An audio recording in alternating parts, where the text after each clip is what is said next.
Now a look at the stories making the headlines this Sunday night with the very latest ITV News.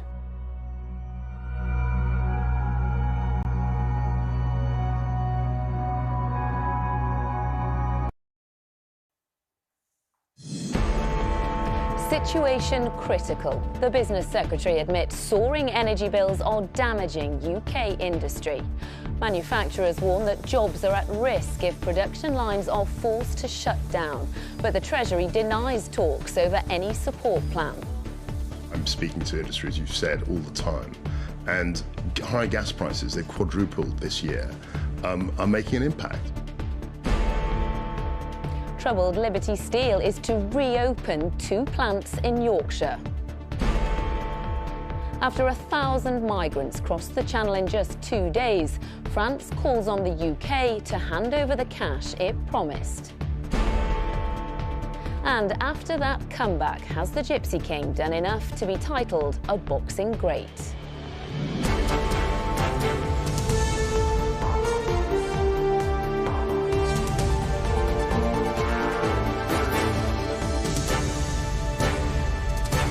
This is ITV News. Good evening, I'm Lucy Watson. The Energy Secretary has admitted the situation for British industry is critical, with manufacturers warning spiralling energy costs are putting jobs at risk. Industry bosses are calling for financial support to keep production lines running through winter. Kwasi Kwarteng says he's discussing potential options with the Chancellor, but the Treasury has made it clear it has no plans to intervene. Our political reporter Shihab Khan has more. The price of wholesale gas continues to rise, and the impact on businesses large and small is becoming apparent. Industries which rely heavily on energy have told the government that factories could be weeks away from closing, and today the Business Secretary said talks to try and help were ongoing. I think it's a critical situation. Clearly, I'm speaking to industry, as you've said, all the time. And high gas prices, they've quadrupled this year, are making an impact. And that's why I'm, as you say, speaking to people, listening and trying to work out a way forward. But so far, since the start of the crisis, there's been no new additional support for industries. And many, including those in the steel sector, say they are running out of time. If government does nothing, we would start to see job losses in the steel sector. We need action now, not in the next months and few months or up till Christmas. Because if we don't see action now, then we will, as a steel sector, not have a Christmas to look forward to. They say they've submitted a number of proposals, including a price cap for business.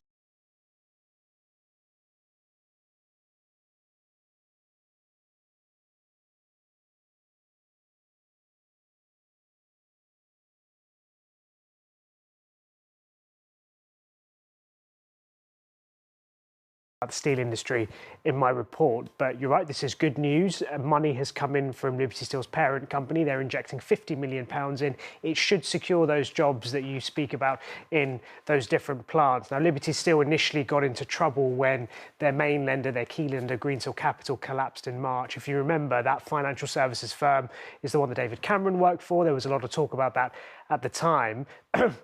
They now have this extra money.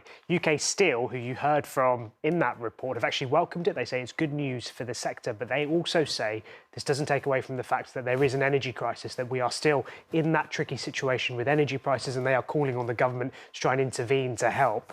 That's the big challenge here. But yeah, you're right, this is quite good news for the industry. Shihab, thank you.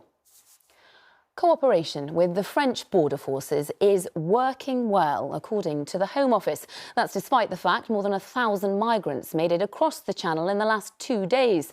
The French government has admitted it could do more, but says it's still waiting on 63...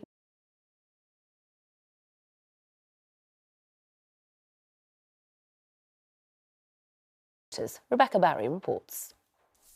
This afternoon in Dover, another Border Force boat brings its desperate passengers to safety. The flimsy dinghy that carried them over from France towed behind. We watched as dozens of men, women and children were brought ashore.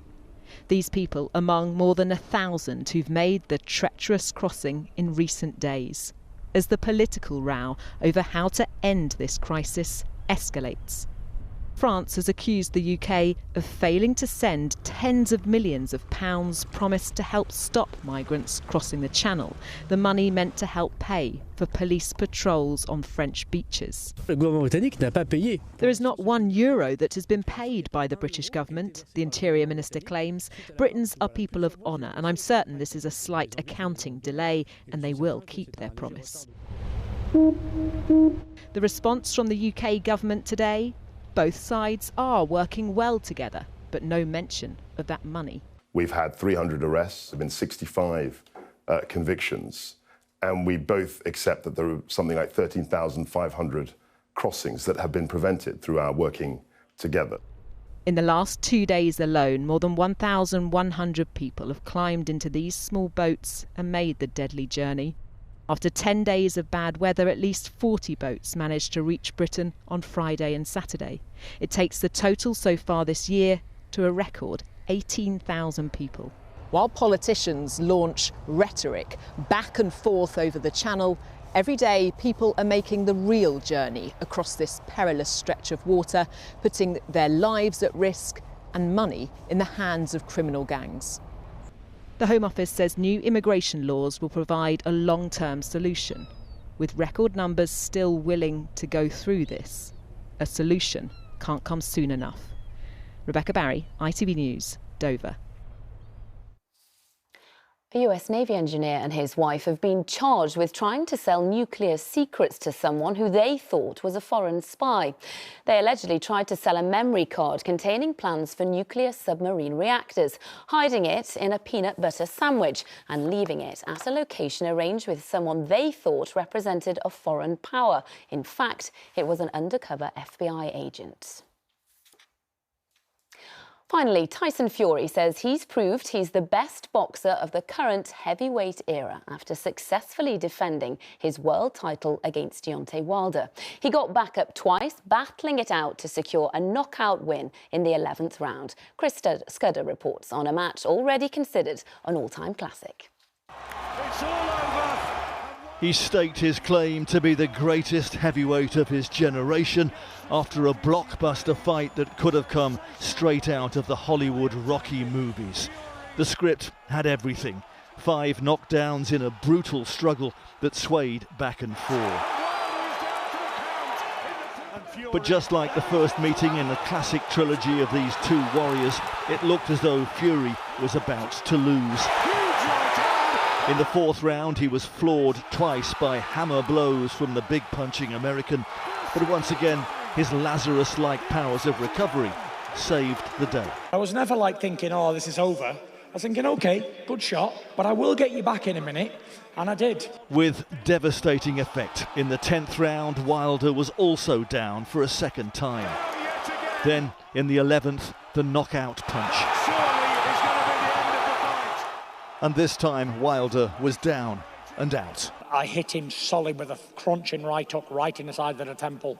And shots like that, they end careers. Fury will defend against fellow Brit Dillian Whyte next. Then the prospect of chasing the belts held by Alexander Usyk after his shock win over Anthony Joshua. I'm the generation fighter. I actually feel sorry for all these guys who's had to fight me. Tyson! We await the final chapter and the Gypsy King's bid to become undisputed world champion. Chris Scudder, ITV News. That's all from the Weekend News team for now. Thank you for joining us this evening. Good night. Bye-bye.